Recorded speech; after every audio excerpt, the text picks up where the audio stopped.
Oi pessoal, para finalizar um pouquinho a aula anterior, que o outro vídeo acabou ficando muito grande, eu queria comentar um pouquinho com vocês como é que fica também o potencial elétrico no que a gente chama de campo elétrico uniforme. Importante, campo elétrico uniforme, a palavra uniforme quer dizer igual. Então, explicando para vocês, o que é um campo elétrico uniforme?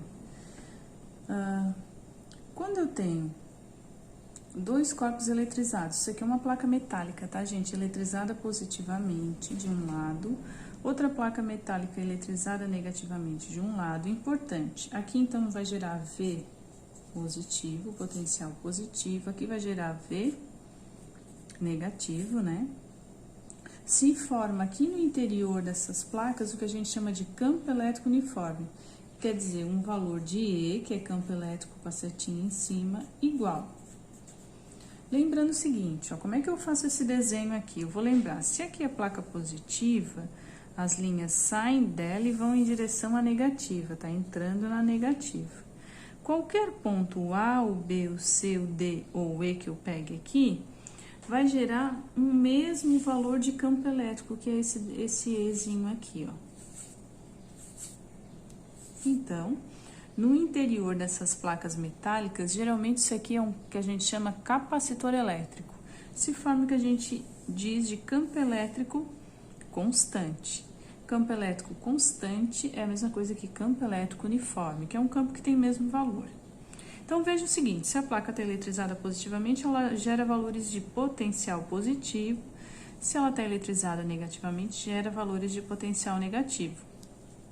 Potencial maior e potencial menor. Continuando. Então, eu posso pensar o seguinte, olha, se eu pegar várias retas que cortam esse campo, veja, cortam esse campo que sai do positivo e vão em direção ao negativo, eu vou perceber o seguinte, olha, todos aqui, por exemplo, pontos que eu pegar aqui em cima dessa reta, mesmo que eu pegue vários aqui que eu estou desenhando, eles vão estar à mesma distância da placa positiva. Então, a gente vai ver que todos esses pontos que eu desenhei pertencem ao mesmo potencial. Traduzindo para a gente, formam uma superfície equipotencial. O que é uma superfície equipotencial? Onde o V é constante. Ó, o V é constante, é o mesmo valor. Traduzindo para a gente, se eu for analisar aqui o desenho, eu tenho o ponto A e o ponto C no mesmo risco perpendicular, ou seja, os dois estão à mesma distância aqui da placa positiva ou à mesma distância aqui da placa negativa. Então, eu posso afirmar o seguinte, olha, o potencial de A é pertencente à mesma superfície que o potencial de C, por isso que eles são iguais. Agora, se eu olhar o de B, ele está mais próximo da placa positiva, então ele é maior do que os anteriores. Já, ó, veja, boquinha aberta para ele, ele é maior do que os anteriores. Os anteriores estão mais afastados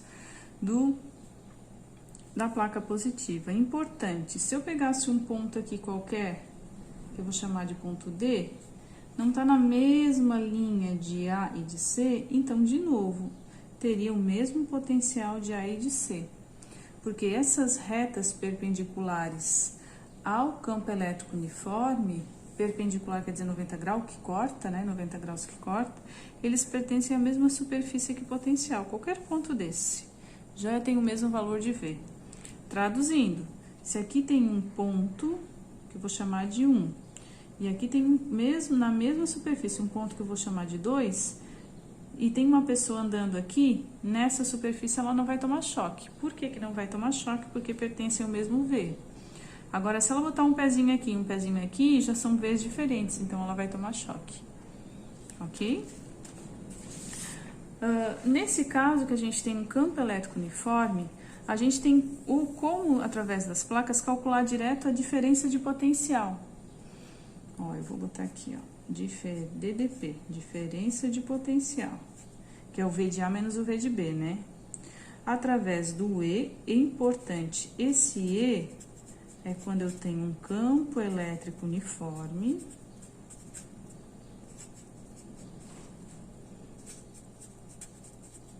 e esse D é a distância entre as placas.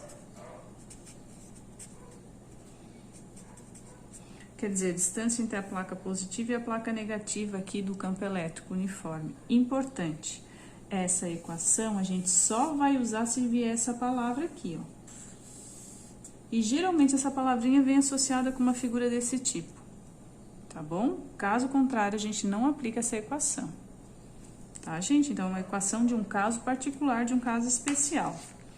E para finalizar, o último tema que eu havia comentado na aula anterior, a gente vai falar de trabalho da força elétrica. Primeiro, trabalho é quando, por meio de uma força, nesse caso é força elétrica, a gente desloca uma carga de um ponto A a um ponto B. Traduzindo para a gente, ela sai de um potencial A e vai para um potencial B. Se a força elétrica realizou esse deslocamento de A para B, a gente diz que ela realizou um trabalho que vai de A para B. Então, esse aqui é o trabalho. Importante, trabalho na física tem a mesma ideia de energia, então é em joule, ok? Vai ser igual a carga em Coulomb. Isso aqui é o potencial em volts, né? Que ele vai sair de A até o potencial que ele vai, que é o potencial de B. Então, aqui é a diferença de potencial. O que é importante a gente lembrar aqui sobre trabalho? Eu só tenho realização de trabalho se o potencial de A for diferente do de B. O que eu quero dizer com isso? Se a partícula saiu de A e veio para B, o potencial de A é diferente de B. Então, vai ser um valor aqui menos outro, vai dar diferença. Agora, se a partícula foi até B e voltou para A, seria da onde ele saiu aonde ele chegou. Seria V de A menos V de A, não tem trabalho. Então, o trabalho seria nulo. Isso é bem importante. Então, para ter trabalho, a gente vai ver que tem que ter diferença de potencial. Se não tiver diferença, não tem trabalho, tá? Professora, agora faz diferença o trabalho pela trajetória 1, pela trajetória 2 ou pela trajetória 3? Ou seja, se a carga veio por esse caminho, se a carga veio por um caminho reto, ou se a carga veio por esse caminho, muda na equação do trabalho? Não. Por que que não, gente? Porque o trabalho não depende da trajetória, ele só se preocupa de onde saiu aonde chegou, quer dizer, do potencial de saída e do potencial de chegada. Se o potencial de saída e de chegada não interessa o caminho percorrido, é o mesmo, a gente diz que o trabalho pela trajetória 1 é igual ao trabalho pela trajetória 2, que é igual ao trabalho pela trajetória 3, tá? Então, o trabalho é porque a carga foi deslocada por meio de uma força até um potencial de A diferente de B. Vou repetir, se a carga veio, saiu daqui, deu 50 voltas e voltou para cá, vou chamar aqui de caminho 4, eu vou dizer que o trabalho pela trajetória 4 é zero. Professora, por que é zero? Porque seria VA menos VA. Então, o ponto de saída corresponde ao ponto de chegada. Então, a gente diz que não foi realizado trabalho. Ok? Finalizando, então, a gente pode afirmar o seguinte, bem, se eu tenho uma superfície equipotencial, mesmo que a carga saia aqui do ponto A, mas venha para o ponto B, eu vou dizer que ela não realiza trabalho de novo, porque superfície equipotencial não quer dizer que o potencial de A é igual ao de B.